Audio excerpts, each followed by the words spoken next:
All things, when they are admitted, are made manifest by the light. For everything that is made manifest is light. Ephesians 5:13. The light is consciousness. Consciousness is one, manifesting in legions of forms or levels of consciousness. There is no one that is not all that is, for consciousness, though expressed in an infinite series of levels, is not divisional. There is no real separation or gap in consciousness. I am cannot be divided. I may conceive myself to be a rich man, a poor man, a beggar man, or a thief. But the center of my being remains the same, regardless of the concept I hold of myself. At the center of manifestation, there is only one I am manifesting in legions of forms or concepts of itself, and I am that I am. I am is the self-definition of the absolute, the foundation on which everything rests. I am is the first cause substance. I am is the self-definition of God. I am hath sent me unto you. Exodus 3:14. I am that I am. Exodus 3:14. Be still and know that I am God. Psalm 46:10. I am is a feeling of permanent awareness. The very center of consciousness is the feeling of I am. I may forget who I am, where I am, what I am, but I cannot forget that I am.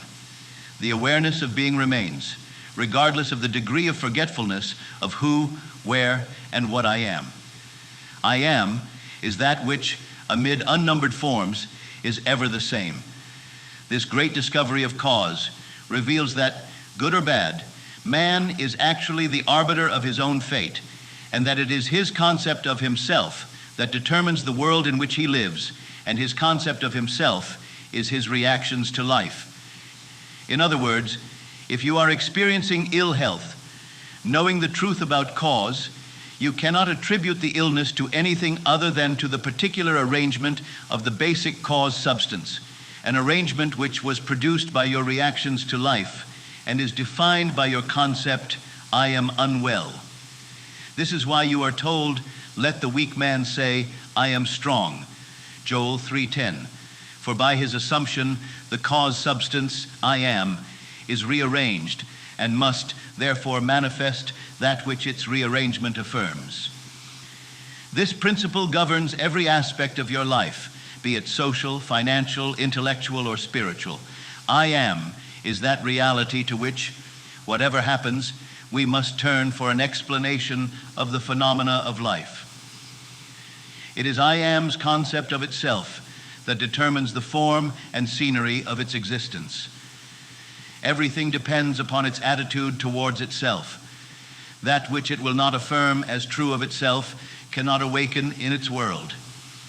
That is, your concept of yourself, such as I am strong, I am secure, I am loved, determines the world in which you live. In other words, when you say, I am a man, I am a father, I am an American, you are not defining different I ams. You are defining different concepts or arrangements of the one cause substance, the one I am. Even in the phenomena of nature, if the tree were articulate, it would say, I am a tree, an apple tree, a fruitful tree. When you know that consciousness is the one and only reality, conceiving itself to be something good, bad, or indifferent, and becoming that which it conceived itself to be, you are free from the tyranny of second causes, free from the belief that there are causes outside of your own mind that can affect your life. In the state of consciousness of the individual is found the explanation of the phenomena of life. If man's concept of himself were different, everything in his world would be different. His concept of himself being what it is, everything in his world must be as it is. Thus, it is abundantly clear that there is only one I am, and you are that I am. And while I am is infinite, you, by your concept of yourself, are displaying only a limited aspect of the infinite I am. Build thee more stately mansions, O my soul, as the swift seasons roll. Leave thy low vaulted past.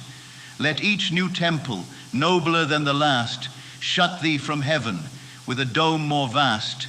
till thou at length art free, leaving thine outgrown shell by life's unresting sea. Oliver Wendell.